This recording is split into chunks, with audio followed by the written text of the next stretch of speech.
Hi guys! Happy Sunday! So, papunta akong salon ngayon and I'm with my friend. Moy, say hi. Yan. Her name's Moira and you can follow her on her social media. Ilalagay ko dyan. And yung salon na pupuntahan namin is yung The Glowing Goddess sa may PNB Maceda lang siya.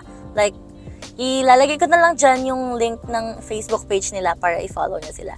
And papakita ko sa inyo guys kung ano yung mga ipapagawa namin, kung ano yung ipapagawa niya and ako. So, see you guys! And andito na kami kung saan naka-base yung clinic nila.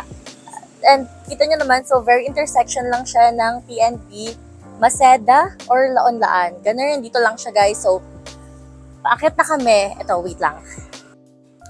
So, ayun, umakit kami kasi second floor to guys. And look, ito na siya. Number 4 dito.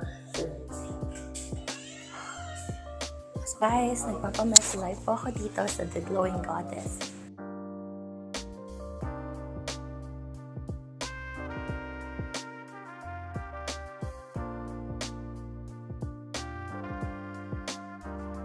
So, nagka-cavitation ako sa tummy and si ate nagka-cavitation. Hi ka ate!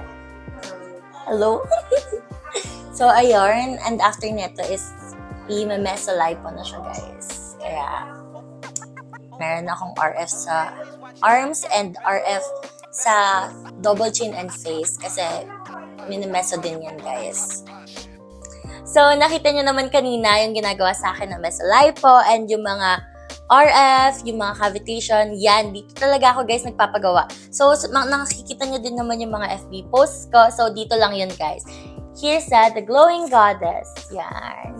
So, anong pinagawa mo dito? Ako, nagpagluta ako. Oh, for the puti ang person. First time ko lang magpagluta.